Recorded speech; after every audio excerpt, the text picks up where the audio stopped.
Welcome to the Retire with Purpose podcast. This is your host, Casey Weade, as always. And today we are joined by Dr. Paul Ward. Doctor, welcome to the podcast. Thank you, Casey. I'm glad to be here today. I'm really excited, after, reading your material and just exploring your website, getting to know you a little bit better. I know absolutely this is going to be a great conversation. You've had so much experience and life transitions and purpose is so meaningful to you that I can't wait to hear some of the stories that you have to share with us. But I also know that you're a hot air balloon pilot. That was something I got from your website's hot air balloon pilot. And I always think about these hot air balloons. I've never been in one. And I think, that just seems like such a crazy thing to do. We fill this balloon up with highly flammable gas. We put fire underneath it. We hop in a basket without any way to control the direction we're going to go. We hope the wind blows us in the right direction. How'd you get into hot air balloon rides? And have you had any close calls? Close calls. Well, getting into it was just a case of looking for something different to do. I had a manager many years ago who said, okay, so we're going to promote you. Now you have to do something just different. When you come in Monday morning, do something different. And I've taken that philosophy, do something different. And so instead of taking up golf back in 1990, I took up ballooning, and I was in England, living in England at the time, and bought into a group of people buying a balloon and got my license in the UK. And then I came to the US in 95 and eventually bought the balloon here. And I've had 23 years of ballooning. Moved to Florida, and this is not a place for balloons, but I had a lot of good experience. Now, you talk about near misses. There have been a few. I guess the story that I often tell is more to do with landings. It's tough to land a balloon, particularly late in the evening when the wind dies down. You have to find a space big enough to get the balloon down safely. And I remember one night I had a 76-year-old lady, beautiful lady. She had her oxygen bottle with her. Now we have hot air, so it's not. There's no flammable gas there really, but she had this oxygen bottle. She was a delight. But I had this precious cargo. The sun was setting, and I have a beautiful picture of the sun setting over the balloon and me still in the air. That was hairy. I got it down in a little postage stamp of someone's backyard, upstate New York, and I was very relieved. But it's one of those days where you're in the air wishing you were on the ground rather than on the ground wishing you were in the air. Well, I've already illustrated how little I know about hot air balloon flying.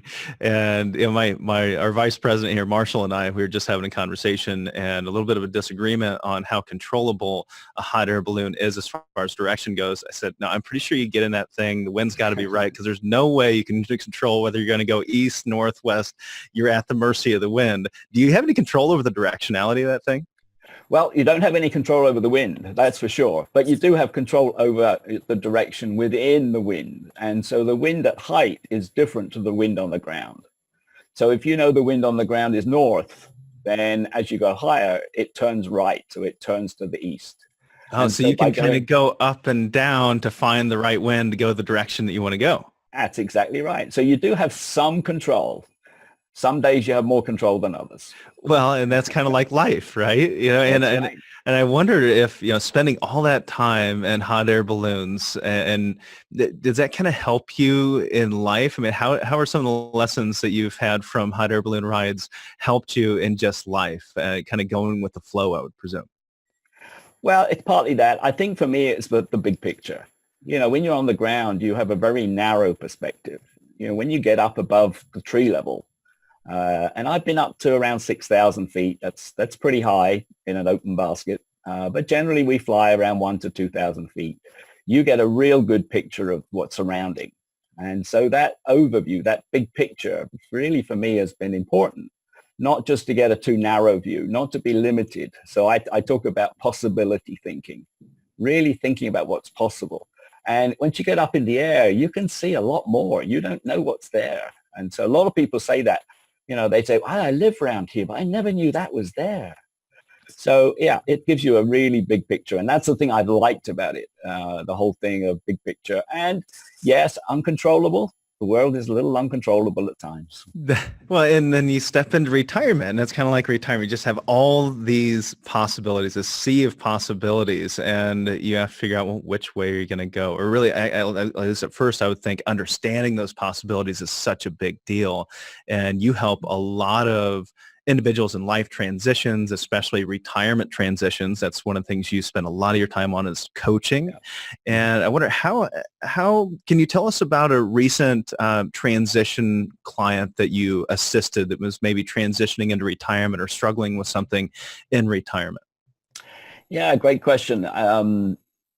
Just a recent client, I think, is a good example. And this was a senior leader. I work with all sorts of different people in different roles, but this was a general counsel of a large pharmaceutical company.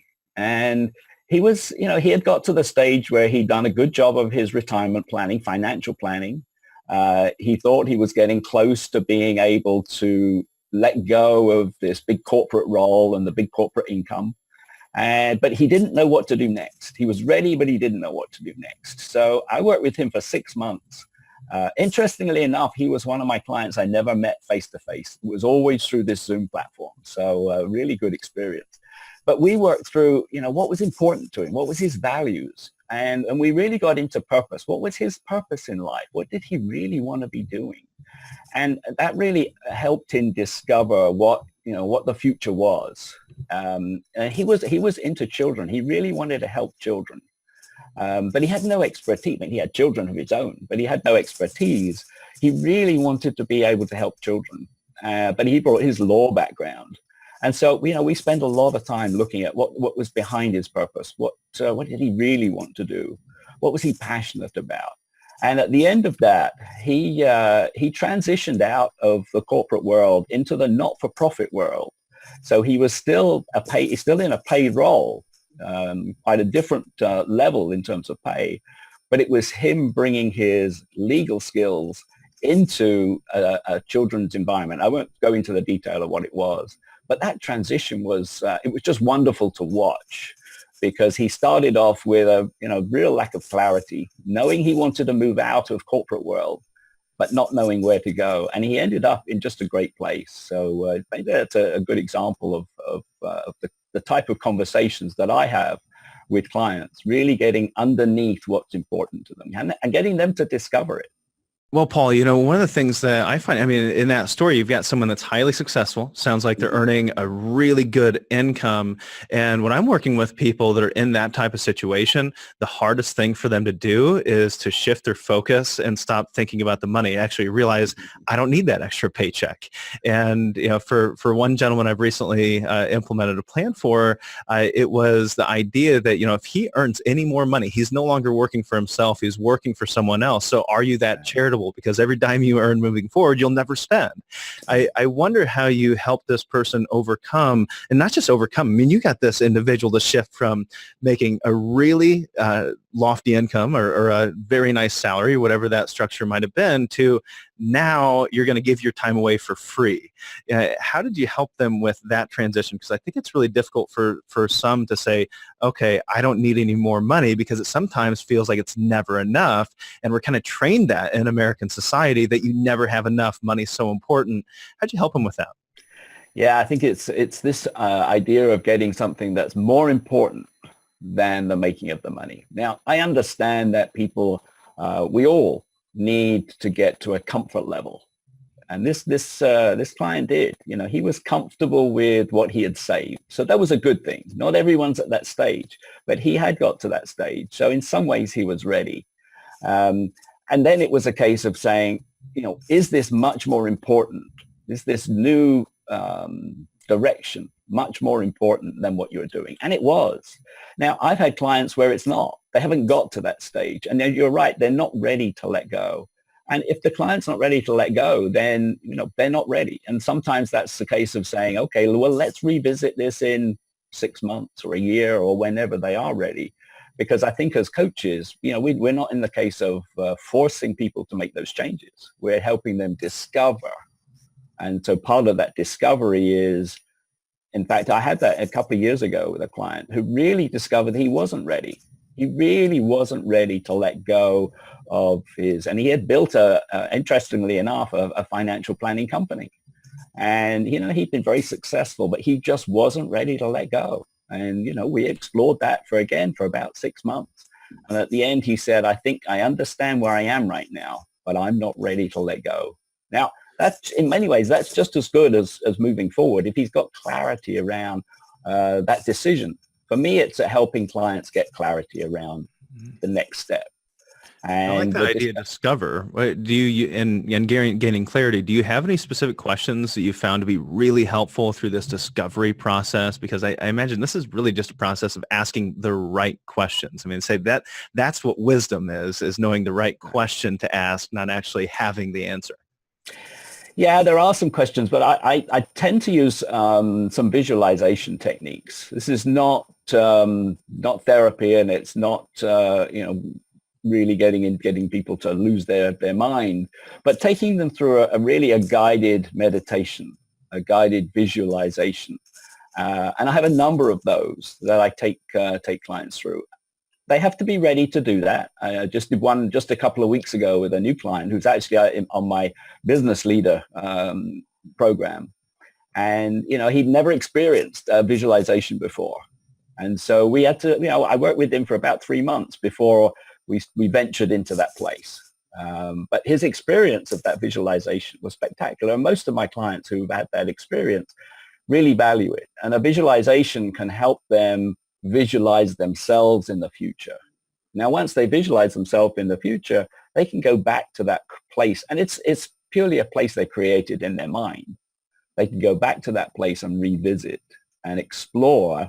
And that's what it is about. It's an exploration of where they're thinking of going, looking at what's possible. And that's where I think they begin to discover. And yes, you're right. There's a series of questions. I tend to be very responsive to those sort of questions. But in coaching, a lot of the time, it's for us to listen. And, I know when I've had a good coaching session is when I didn't do too much talking, but just asked a few questions that guided the client through that exploration.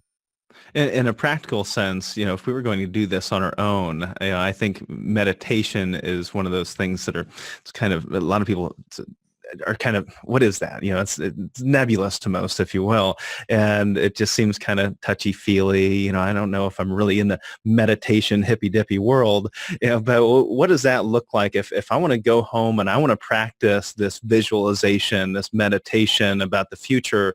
What does that look like, say, on the first run at it? Should we do one? Yeah, let's do it. You up for what? I'm up for it. Give it to me, Doc. So I tend to call these moments of mindfulness. And in fact, I do this at the beginning of all my coaching conversations, whether it's in person or on the phone or on video conference. So, and this just take a couple of minutes. And I won't go into too much detail. We won't spend too long. But what I just invite you to do is just to plant your feet flat on the floor. Sit up quite straight with your back quite straight. Just imagine a ribbon running through your spine and out through the top of your head. Just a lightness coming into your head. And I invite you just to close your eyes if you wish, or just soften your gaze. Just take a few deep breaths. So breathe in through your nose. Hold just for a moment, and then just let go. Just like two or three really deep breaths. And then just let your breathing come back to a natural rhythm. And just focus on the breathing. Breathing in and breathing out. And just sit in silence for a while. Just notice, though, that thoughts will come in. That's natural. In meditation, we want to focus on our breathing, just to let our mind go. But our mind's active, so thoughts come in. So notice those thoughts. Acknowledge them. Appreciate them. Don't go on to the story about that thought. Not run down the narrative. Just recognize. Come back to focus on the breathing. Let's just do that for a minute. Focus on that natural rhythm of the breathing. Noticing the thoughts, acknowledging them, but coming back to the breathing. So we're going to just sit in silence just for a while.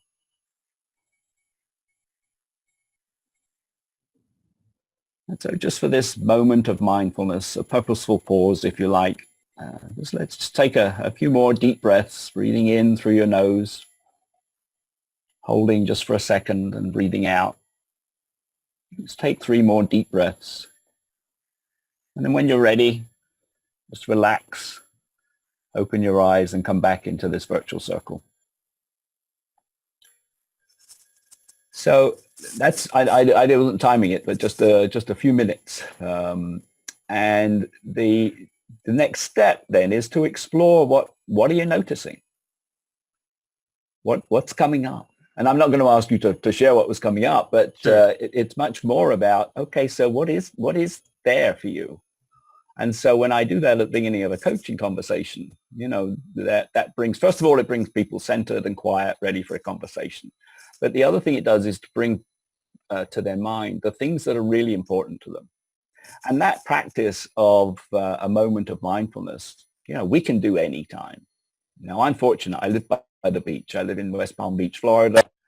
By the beach, I can look out the window. It's windy today. The waves are pretty rough, but I get to walk along the beach. That's a place for me to be mindful, just to take my thoughts quietly to the beach. But wherever we are, we can take that, what I call a purposeful pause, just to allow us to let go of some of the tensions and bring to mind some of the things that are really important.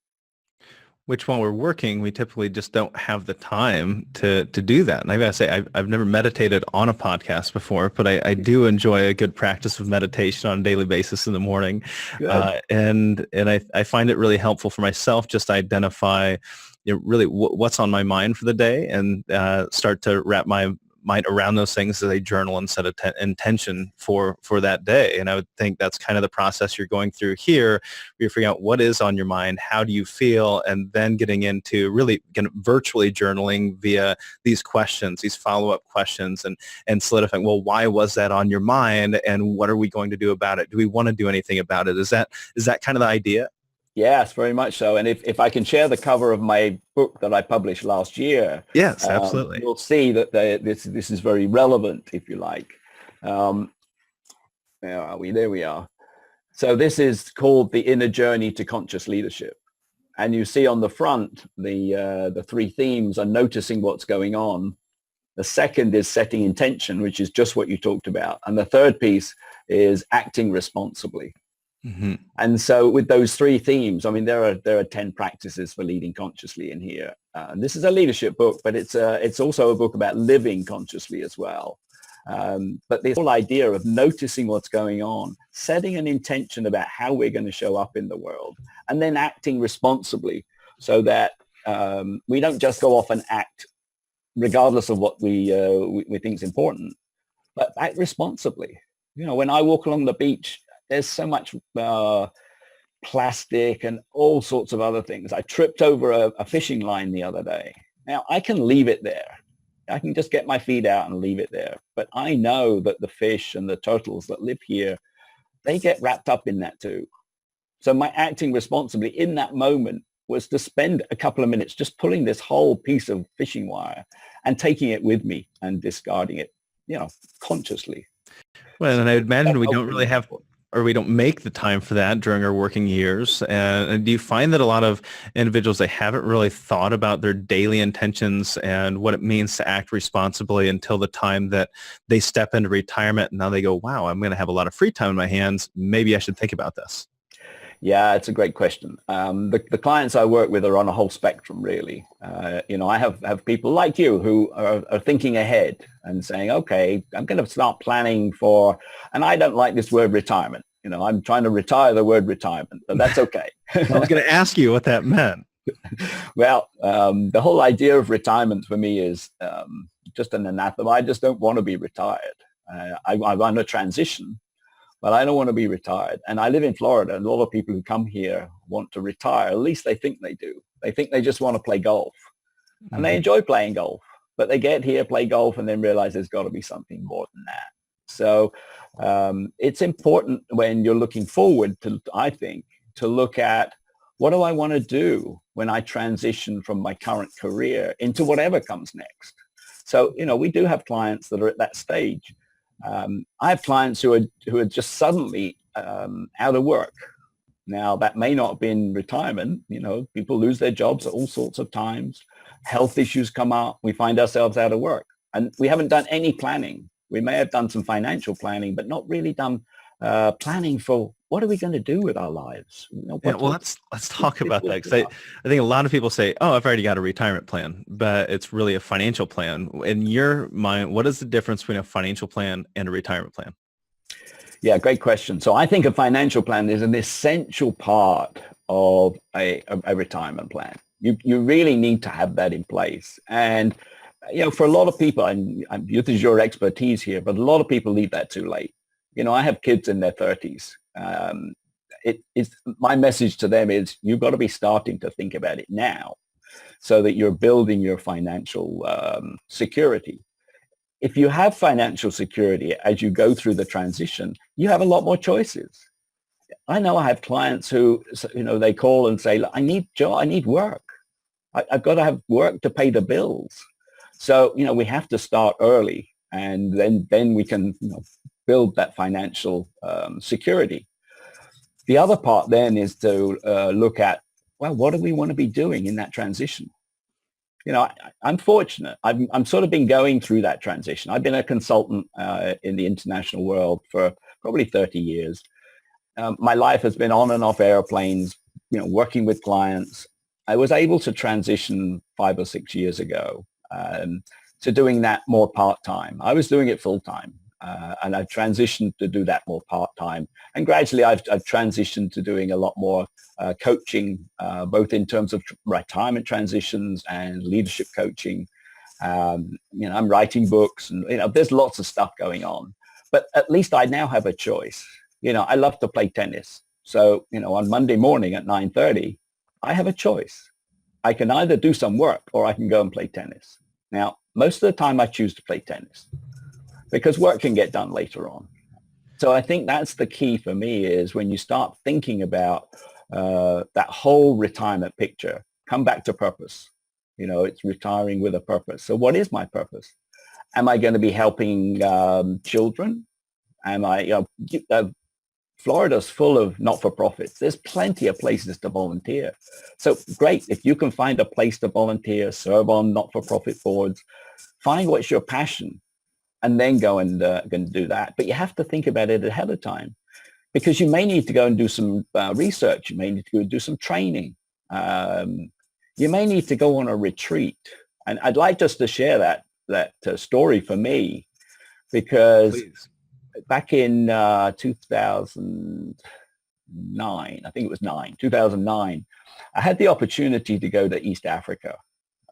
It was what we called an inventure. So it was an adventure, if you like. It was a walking safari, 15 days in the Serengeti. But it was an inventure because it was the inner journey. We went on an inner journey. And one of my great teachers is Richard Leider. Richard Leider wrote the book, The Power of Purpose, among other things. And he led that retreat. And it was a walking safari, 8 men. And, we walked every day, and we'd sat around the campfire and talk about what we were doing. But it was an inner journey. And so it took me away from the consulting world, no electronics, didn't take a cell phone, 15 days without access to the wide world. The only thing we really saw were animals and just our small group of people and some of the indigenous tribes, the Hadza tribe, and a couple of others. So we had a great time. But I came away from that 15 days with a very clear idea that what I wanted to do was to help people in the second half of life.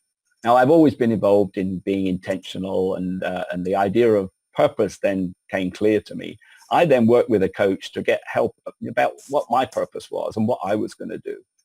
And so just taking that time out at the right stage, I was, what was I, 58, 59. So I wasn't thinking about retirement.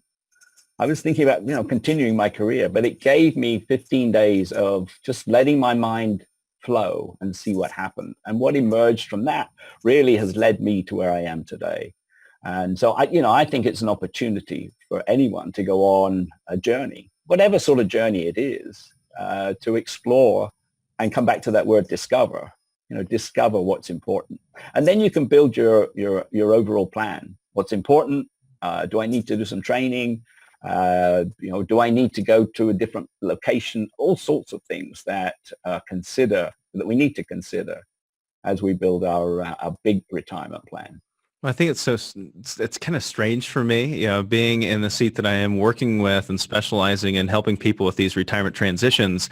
And I've literally met with thousands of individuals that are either in retirement, transitioning to retirement. And I spent all this time interviewing these retirement coaches on the podcast. And I've never met a single person that's ever actually met with a retirement coach and kind of went through this process. And you are a coach.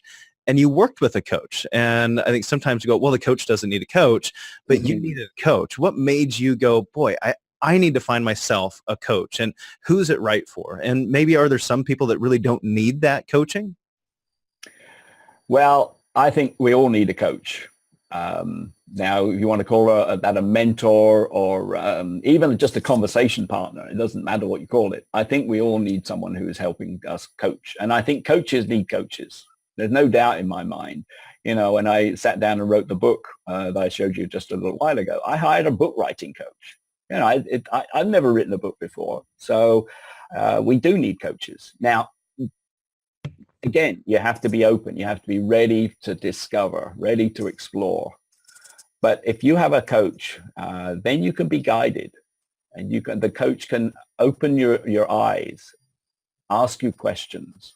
Yeah. And get you really to start thinking about what's possible. Yeah. And I think the most important part of what we do is just spending time asking people questions and listening and responding and asking more questions and digging deeper. But I want to get back to something you said earlier that I think is really important and kind of strange. And that is that you want to retire retirement.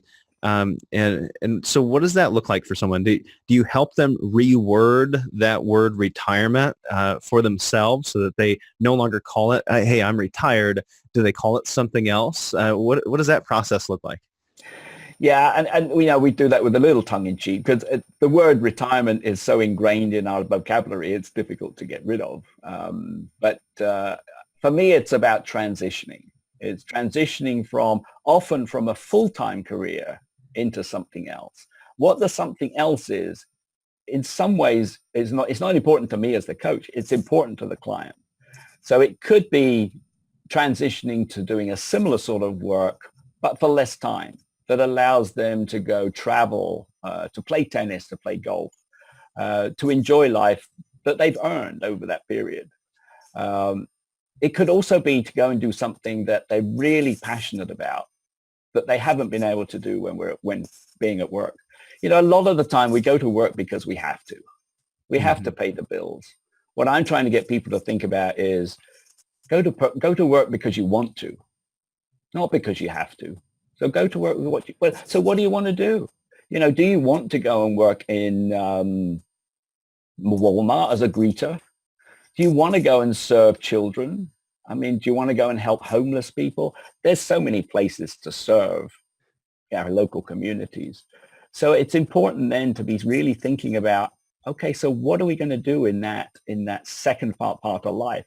And encore careers, there's lots of stories about encore careers and the success people have had, particularly in being an entrepreneur. A lot of us work in the corporate world for all these years. And then suddenly we got this freedom to be an entrepreneur. Well, there's so many opportunities to create just a new business, a new venture. It doesn't have to be big. It can be just something very small.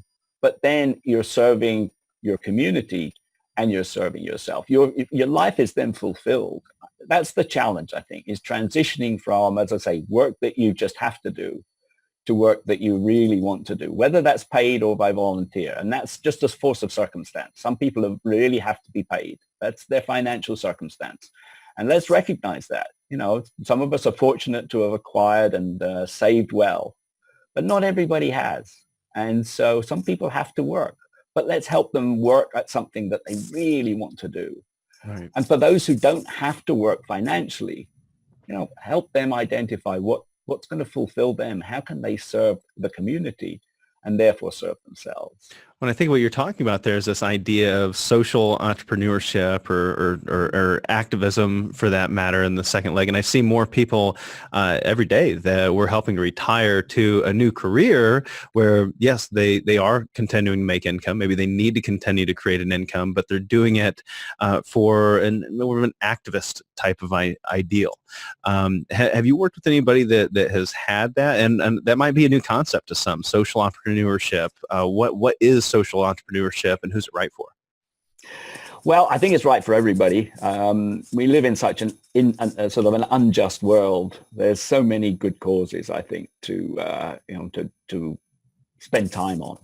And I think that's, again, it's for each individual. I've just been back to my hometown in England. I live in Portsmouth. I spend probably a third of the year there. And Portsmouth has a lot of places, including here in West Palm Beach, Florida. We have a homeless problem. There are people living out in the streets. Now, here in Florida, not too bad. I mean, its climate is pretty good. But in the north, in New York and in Portsmouth, in England, it's not good. Now, there are a lot of people doing a lot of good work to help the homeless. That's not my passion. That's not something I want to do. I work in the mental health field.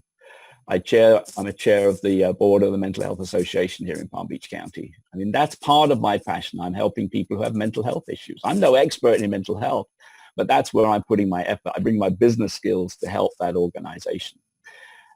There's just so many areas to help, whether it's children or it's people in their middle age who have mental health issues, or whether it's the aging population who are lonely. There's so many opportunities for us to help. And so I think for people going through that transition, and this is the work I do with clients, is to find out what really would get them up in the morning. So that for me is what purpose is about. Yeah. What gets you up in the morning? And I think, this book, Too Young to Retire, which I actually really enjoyed, and I know you're rewriting it right now, but put out a second edition.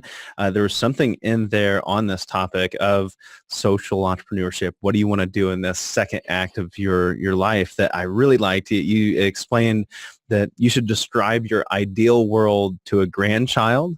And, and I find a lot of times, I think, we describe that ideal world to a grandchild in a very negative sense. We say, boy, when I was a kid, we didn't like this, or, all you millennials are spoiled, or we have these things that we wish would come back, or we wish were different. Technology is a problem, or whatever it might be. We're distracted all the time. We don't have that sense of family anymore. You're not getting around the dining room table on Sunday night and always having dinner together. And you said, describe that ideal world to a child, and then what can you do to help that dream become a reality? I don't know if you have grandchildren, if you've went through that and what that experience was like for you, or if you've had other individuals that have actually done that. Well, I do have grandchildren, pleased to say. They range from 8 months old to 16 years old. And so I'm delighted to spend time with them. But you're right. I can show up and be very negative. I try not to be. That's not the way I show up. I like to be a positive person. I look for possibility. But I think in terms of what people look for, family is really important. I did some research probably 5 or 6 years ago, and I dug out my report on it, and it may just be worth sharing a couple of things. We looked at, I interviewed probably 25 to 30 people. Now, is this the Purposeful Aging Research Study? That's right. Okay. Yes. So I published some interim results back in 2013 at the Positive Aging Conference in Los Angeles.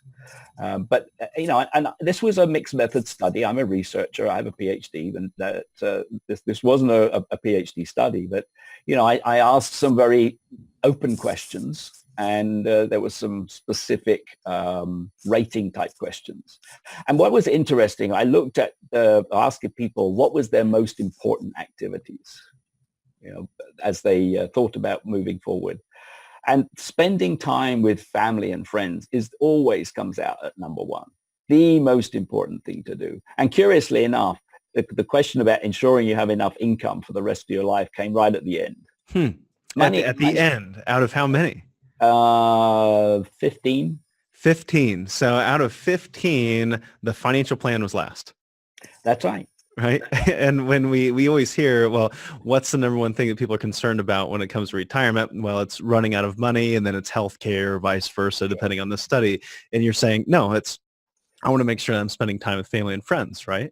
Yeah, yeah. Now, the second one was using your abilities to accomplish things that matter, whatever things that matter. And this comes back to what's important to me.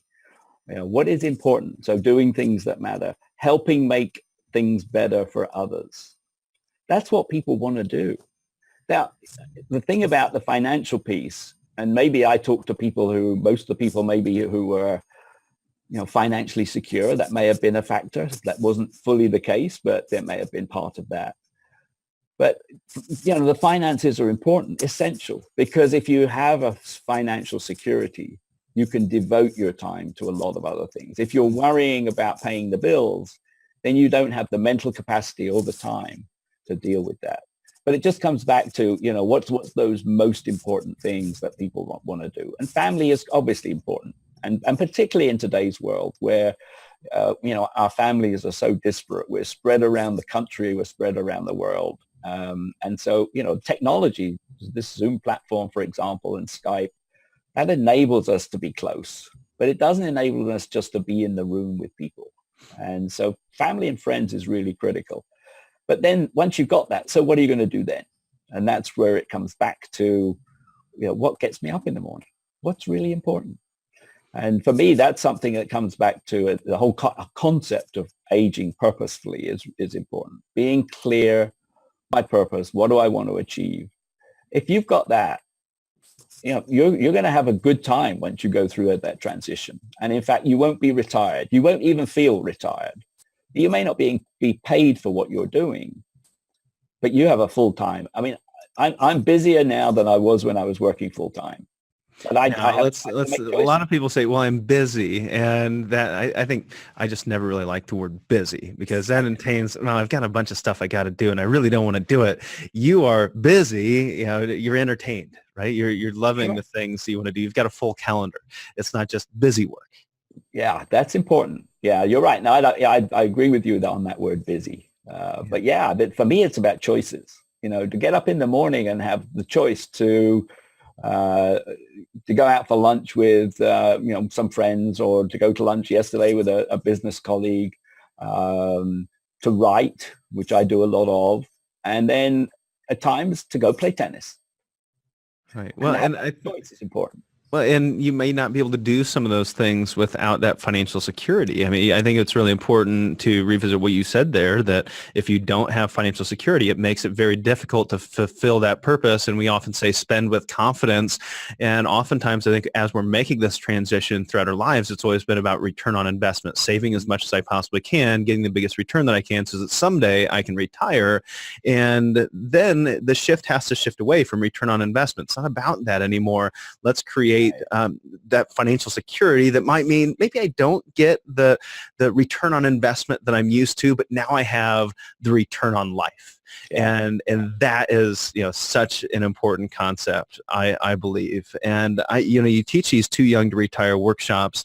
And when I saw the title, I'm going, what is this book about? What does it mean? I'm too young to retire. I don't want to retire. Am I literally too young to retire? What does too young to retire mean to you? Yes, I was listening just in the last couple of days, some of your previous guests, and one of your guests had retired at 35 years old. Right. Remember that? Yeah. And but it sounded to me that, he had retired from what he was doing, but he's already doing some other This things. idea of the FIRE movement, right? That's right. Finding fulfillment in this next career, but with financial freedom. Right. So that for me is certainly a message for particularly people in their younger years, is to be looking to get that financial security, because without it, it's more difficult. It is more difficult. There's no doubt about that. So the financial planning early on is important. But then if you're just financial planning for some goal of having money, the question then becomes, so how much is enough? I mean, you must get that question. How Well, much is enough? I think it's really important. I had a mentor of mine that always said, what's your number? And figure out what that number is for you, for the clients that you're working with. And as I've helped clients identify what that number is, once they get there, I find that it completely changes their life. And I get that. I found two different types of people. You may have found the same. People Sure. who get to that point and say, okay, so I've got there, but that's not quite enough. Right. Yeah. That can be a problem. That never enough mentality. Never enough. Keep moving the goal forward. And there are others, as you say, who feel once they got there, then they can relax a little bit. And that's maybe the point that they can start thinking about, okay, what else can I do? Sure. But I think money is an important factor here, obviously, because it does give you comfort, confidence that, yeah, I can survive without working full time. But it's got to be more than that. It's got to be more than that. Well, you talked about the gentleman retiring at 35, and now, most of the families we work with are retiring between 60 and 65. I'm wondering, I kind of see how retirement has evolved, doing what have been doing, helping people retire beyond 10 years now. I've been working with people for a little over 10 years. Well, you've been around and kind of seen this retirement transition. My dad was a retirement advisor for over 40 years, and he's seen a lot of changes. In your opinion, I have my own opinions, but in your opinion, how has retirement evolved over the last 100 years? Yeah, great question. And let me share my own father's experience. He spent nearly 40 years in the electricity industry. Same company, different roles, but he was in the electricity industry. Came to close to 40 years and they said, okay, time for you to go. We'll round up your pension to 40 years and let you go. He was 58. And he retired and never worked for money ever again. And he died 30 years later at 88. And he always said to me after he got past his early 70s, if I'd have known I was going to live this long, I just would have done something different. He just thought when he retired at 58 that 10 years, maybe 12 years, then life would be over. So let's just enjoy it. And they did. My parents had a great time. They traveled. They were into dancing. They used to dance. They had a great life, no doubt about that. But he said, if I'd have known I was going to live for 30 years beyond my retirement age, the time he retired from the company, he would have done something different. Now, that's changing because, the whole idea of working for 40 years and then getting a nice pension, which was guaranteed, those sort of things are gone now. We don't get those final salary pensions anymore. They're not very common. And so we do have to plan more, certainly financially. And that's really important. But also we're living longer. There's no doubt we're living into our 80s and 90s and some into 100. Because your dad was probably a bit of an anomaly for his generation. I think he was quite common for his generation. To spend 30 years in retirement? Well, I don't know. I mean, there's a lot of his peers are living that long. They're living a long time. Yeah. And I think that's the situation. Like you always hear about, back when my father retired, he was retired for 5 years or 10 years. And now I'm going to be retired for 30 years. And it seems like there's more people talking about that, but there are still those, plenty of cases out there when people used to spend 30 years in retirement, but the difference being, as you pointed out, they had a secure income. They had this guaranteed lifetime income for the rest of their lives, and this generation just doesn't have that. So maybe they don't have the same security that allows them to really focus on that return on life. Well, that security is important. It comes back to the message for younger people and to my children who are in their 30s, don't put off saving for that time. Recognizing that the retirement era for you could be 30 years. It could be that for 30 years you're not working full time. Now, do you want to have a choice about what you do in that 30 years? Or are you just going to go and have to get a job because you didn't save for retirement? So, that message is really important, I think, to get people to save and to be ready for that transition. There's no doubt as we get older, we don't work as well. I'm not old yet, but I noticed that there are little things that my memory doesn't work quite as well as it used to. I have to write things down a little bit more often. I have to work at things. So, our capability declines, but we still need to make sure that we're enjoying that time. Mm-hmm. And I like that balance between doing things that we love to do, like playing tennis, like helping people. That's what my coaching's about. And, balancing that with having an income. And if you haven't saved, then you're going to have to work. And you may have to work at something that you really don't want to do just because you need that financial support. So you need both. And, it's this idea, you talk about priorities for retirement. And during our working career, we have one set of priorities. And sometimes, unfortunately, work is at the top of that priority list. How do you help individuals reprioritize, if you will, as they step into retirement? Yeah, and we've touched on it a couple of times of this whole idea of purpose. What is your purpose? What's your mission in life? What do you really want to do? And so, helping people, a lot of people sort of come back to that.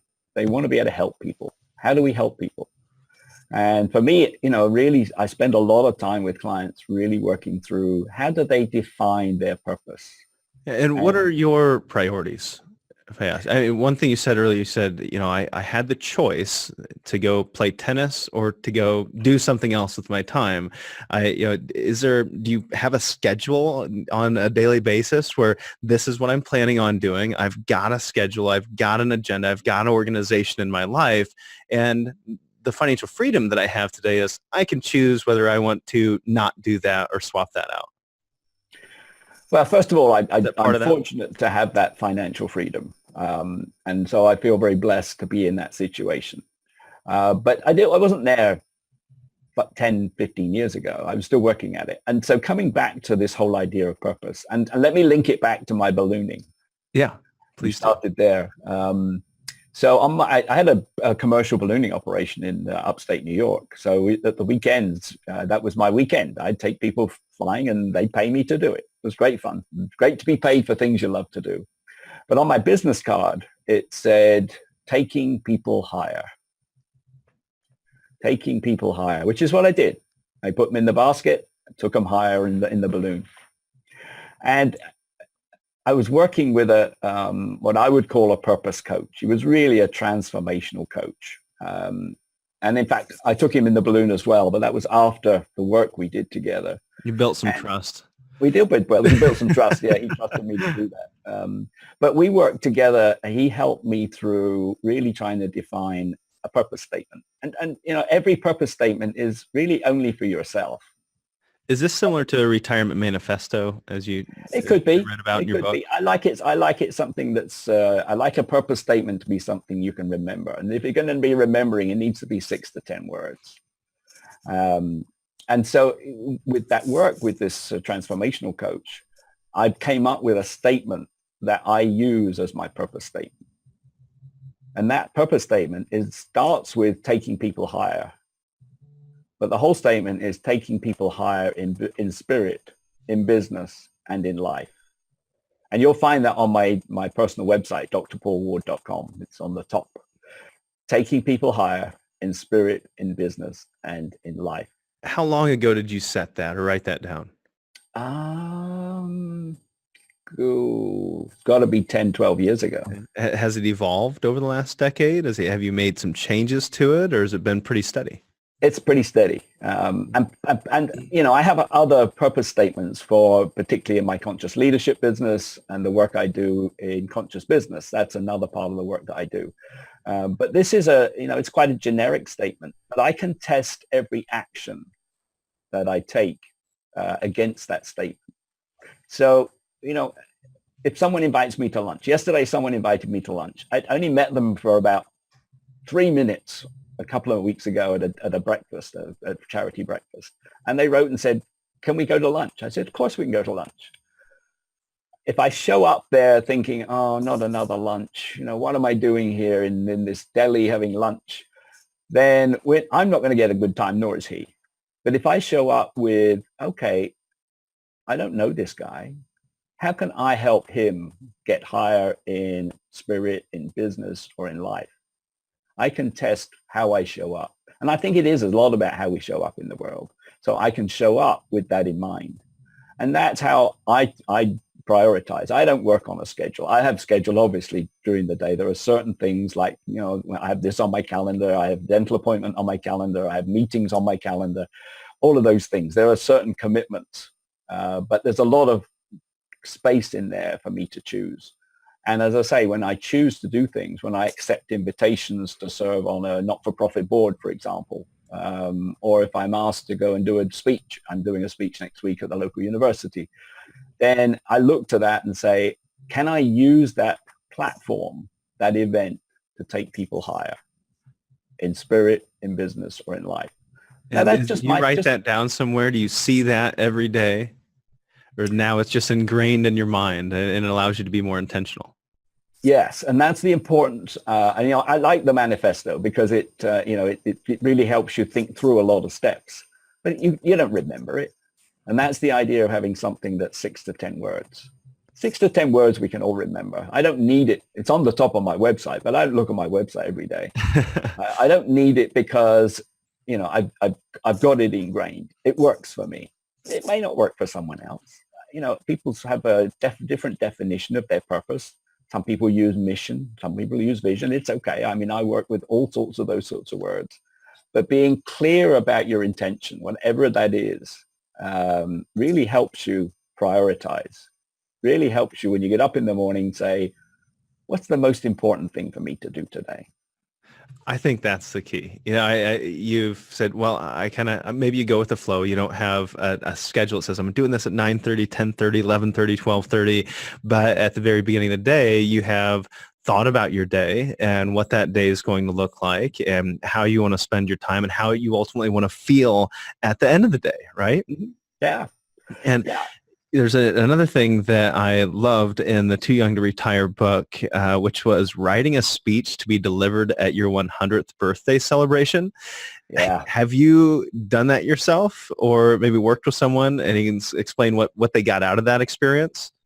I can't wait to do it. I mean, we're talking about 60 plus years for me. So that's really looking forward and thinking about what my life's going to be like for the next 40 or 50 years.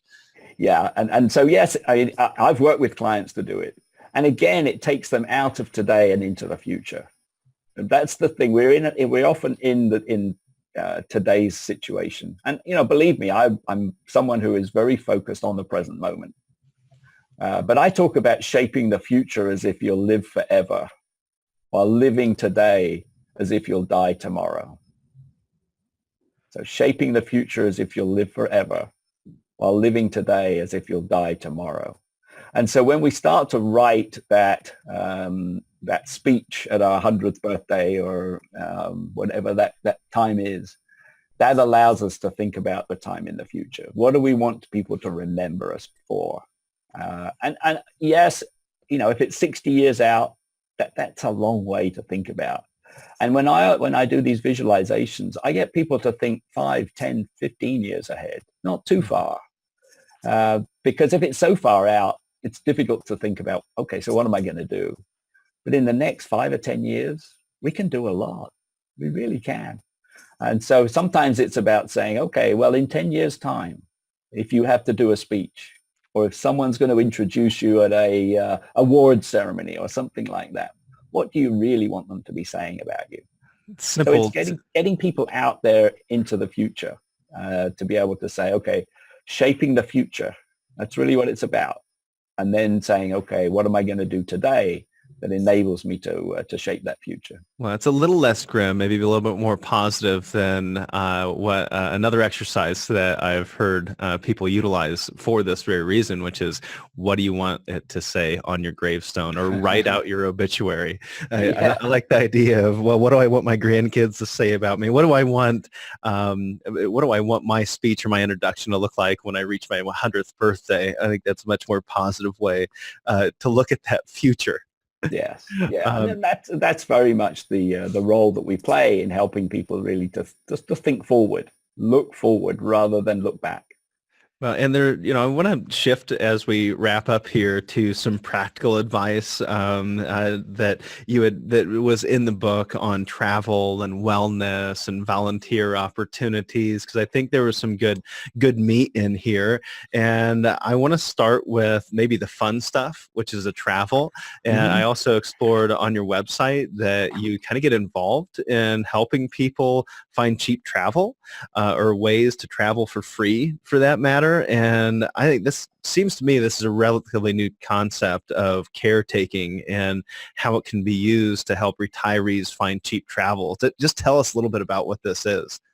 Yeah, so that there's a blog post I think you must be referring to that's on the Too Young to Retire website that it's a little bit like sort of an exchange. You can go and live in someone else's house while they come and live with yours or in yours. Or a lot of people need someone to be, it's not just about pet sitting. I mean, there are pet sitting you can do. But, people need their house taken care of when they go off on their 3-month round the world cruise or something like that. And that can take you into just in a new place. It doesn't cost you anything. Maybe it's a car journey or a flight or whatever it is. But then you can spend time in someone else's house. Have you Um, done this? I personally have never done it. I've Oh, never done it, but it's a great way of just exploring something different, a different area. And particularly, a lot of people who are going through the transition of finishing their full-time career look at, where am I going to live? Where's the best place to retire? We always see that. Where's the best place to retire? Well, one of the ways to find out is to go and live there for a while. And so right. these exchanges or going to caretake someone home is a great way of doing that. Well, it sounds like a pretty neat thing that I might want to try out. Just contact somebody in the south of France and see if they just want to swap homes for a while. Yeah, yeah. Right. So, Well, so where do you find these opportunities? yeah, the article, and I don't have the website in front of me, but the article on in the blog post, and it was done a couple of years ago, probably. There is a website out there, and I can't think of the name, but and you can do some Google searching that allows you to register where you want to go, and then they'll match you with people who are looking for someone to go and take care of their home. Well, we'll have to throw that link in the show notes on retirewithpurpose.com/podcast, because I did click on that link myself. I went someplace, looked like it was kind of a membership service that gave you Yeah, a list of opportunities on a regular basis. And I thought that was something new to me. I thought that was pretty yeah, interesting. yeah, it's good. Another thing that you talked about or that was written about in Too Young to Retire was wellness and what we can do to prolong our life and stay healthier longer. In your mind, there's all types of things that we could do, from physical fitness to seeing the doctor on a regular basis, spending time with family and friends, making new friends. There's so many different ways to prolong our life. In your mind, what is the most beneficial thing that we can do to prolong life and stay healthy longer? Yeah, great question. And just before I answer that, I think what's interesting about the book, which was written first in about 2003 by Howard and Marika Stone and published by Penguin in 2004, when I look at that, it's nearly 15 years old. So much has changed, and particularly health and wellness. I mean, there's some, it's covered in the book, but as we're writing the second edition, this is a huge area, health and wellness. So it is about our mental health, our physical health, our spiritual health, and our emotional health. All of those are important. And, I simply come back to being mindful. That's the spiritual part, is being mindful, taking that purposeful pause and just spending time in quiet. Because I think when you're in quiet time, then your energy comes back and your mind is free to choose some of the things that you want to do. So I think that's one of those things. The whole area of wellness is huge these days. I mean, there's so many books on that. We'll write a chapter on it in the new edition. But it's more for us a case of what do we leave out rather than what do we put in. Right, and in the book, it talks about Tai Chi, Pilates, yoga being some of the most beneficial kind of physical activities we can do as we age. Is that something that you're in agreement with, or do you practice those things? Yeah, I mean, I do a little yoga. I've tried Tai Chi. It's not something that I've done a lot of. Again, I think it's down to a personal preference. It depends what you're into. And yoga is good if you have the suppleness to be able to bend and flex. Not all of us have that. And so there's a lot of different things. And I think Pilates is a great example. I have a friend of mine who went off to Pilates last year, hated it. And part of that was it was too strenuous. And so it is a case of choosing something that fits you as a person. So my advice on the beach might be just that. For me, that's partly what it is. I'm very fortunate I can be on the beach in a couple of minutes. And so that's nice and easy. And there's nothing like starting the morning on the beach at sunrise. So, I'm very fortunate to be able to do that. But my advice is to go and try these things out. Find what meets your needs. Practice with each of them. But take something on. And as I say, yes, it may be just a simple walk along the beach or wherever you are. It can be, a lot more physical exercise. We can go down to the gym if that's I don't go to the gym. I don't like being in the gym. It's not a place for me. I like to be on the tennis court. I like to be walking on the beach, but we're all different. And as I say, I would encourage everyone just to go try things out and find what suits them.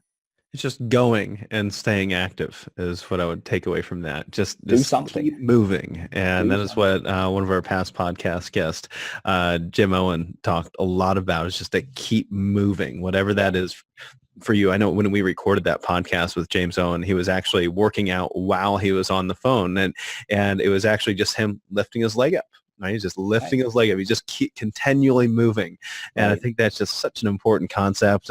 Doctor, I'd love to keep on talking with you. We got about halfway through my list of questions here today, but I know you've got such an important agenda here ahead of you today. There's probably people listening in that want to learn more about you. Maybe they want to pick up your book. Maybe they want to connect with you, go through coaching with you, or attend one of your workshops. How can someone connect with Dr. Ward? Thank you. Yes. So there are multiple websites, of course, these days, but the Too Young to Retire website is the place to start. And it does have the numbers in it. So it's number 2, young, number 2, retire, tooyoungtoretire.com. And that's the Too Young to Retire website. You'll find a lot of resources on there, but there's a contact page on there.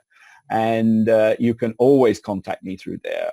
And one thing I would invite anyone who's listening to do, we're just preparing to write this second edition of Too Young to Retire, and we're looking for stories. We're looking for real stories. The first edition that Howard and Marika wrote has a lot of stories in it, and we're still in touch with some of the people who wrote stories in there, and we're going to try and update those too. But if you have a story that you want to share of a transition from whatever your lifetime career was into an encore career or to something else, then just drop me a contact just with a few lines, and I will be back in touch via email, and we'll love to interview anyone who wants to share their story, and we'll try and include it in the new book. Well, that's a pretty cool opportunity that you've thrown out there. And, I would actually take that even a step further. If you are interested in reading Too Young to Retire, it's got some really good information about all the things we talked about. And we've also got included in there 101 different opportunities for the open mind. And there's some really interesting concepts about what you could do with this next stage of your life, or what types of things you get involved in, the type of career you could start. And I would say, definitely you should send over your story over to Dr. Ward. If you want to read the book, we'll be willing to send you out a free copy of Dr. Ward's book. Just go, or a free copy of Too Young to Retire. And hopefully the second edition comes out relatively soon. Maybe we can even give you a copy of that someday, or at least you can start with this first edition. All you need to do in order to get that free copy, just go on down, review our podcast, and then send us an email that you've done that review with your iTunes username, and we will get your information and send you out a free copy of Too Young to Retire. Dr. Ward, thank you so much for joining us here on the podcast. I hope I get to visit you soon down there in West Palm. Thank you very much. Enjoyed being with you this morning, Casey. Thank you. Until next time on Retire with Purpose.